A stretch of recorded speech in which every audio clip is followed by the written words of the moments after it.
नेहमी कोथिंबीर आणि बेसन पिठाचा वापर करून वडी बनवतो. आज आपण बेसन पिठाचा वापर न करता जी भाजी मुलं खात नाहीत त्याची वडी बनवणार आहोत. चला तर मग लगेच सुरुवात करूया. आपण ना शेपूच्या भाजीच्या वड्या बनवत आहोत. त्यासाठी मी एक जुडी शेपूची घेतलेली आहे. कोवळी हिरवीगार अशी शेपू मी साफ करून घेतली आहे. ही आपण आता पाण्याने स्वच्छ धुवून निथळत ठेवायची आणि नंतर बारीक कापून घ्यायची आहे.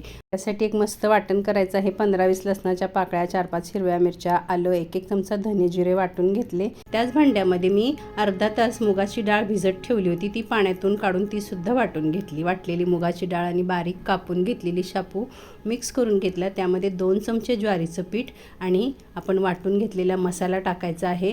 वाटलेल्या मसाल्यापैकी निम्म्यापेक्षा जास्त मसाला मी वापरला आहे. आणि काश्मीरी मिरची, हळद, हिंग आणि चवीपुरतं मीठ, 1 चमचा पांढरे तीळ टाकून घेतले आहेत. आणि हे सगळं छान मिक्स करून घ्यायचं आहे. आपण इथे कुठेही बेसन किंवा पाणी याचा वापर नाही करणार आहे.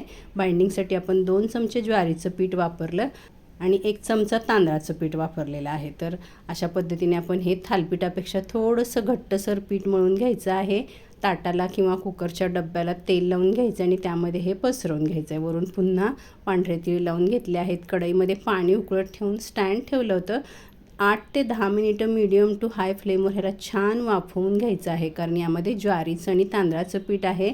सुरीला अजिबात लागलं नाही तरच काढायचं, नाही तर 2 मिनिट आणखीन वाफवून घ्यायचं. हे आपण ताटात उलटं करून घेऊया. सुरीने त्याच्या कडा मोकळ्या केल्या आणि ताटात उलटं करून घेतलं. मस्त असं आपलं हे वडीचं पीठ मिश्रण छान वाफवून निघालेलं आहे. सुरीला तेल लावून आपण याच्या आपल्याला हव्या त्या शेपच्या वड्या पाडून घ्यायच्या आहेत. ताटात लावलेले हे जर थर तुम्हाला जाड वाटत असेल तर याला मधून कापून पातळसुद्धा करून घेऊ शकता. मी शॅलो फ्राय करते म्हणून मी जाड ठेवले आहेत.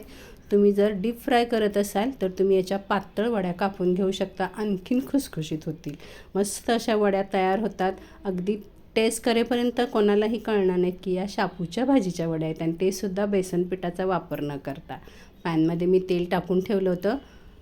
या पद्धतीने तांबूस होईपर्यंत सगळ्या बाजूने आपण ह्या वड्या तळून घ्यायच्या आहेत. फक्त खालची वरची बाजू नाही तर साईडच्या त्याच्या किनारीसुद्धा अशी वड्या उभ्या करून मस्त असं छान भाजून घ्यायच्या आहेत. अगदी चवीला छान होतात. बनवलेल्या वड्या 3-4 दिवस फ्रीजमध्ये सुद्धा छान राहतात. हव्या तेवढ्या तळून घ्यायच्या, बाकीच्या डब्यात भरून ठेवायच्या. खुसखुशीत होतात. नाश्ता म्हणून सुद्धा खाऊ शकतो, तोंडीसुद्धा लावू शकतो. करून पहा. आवडल्यास लाईक करा, शेअर करा. धन्यवाद.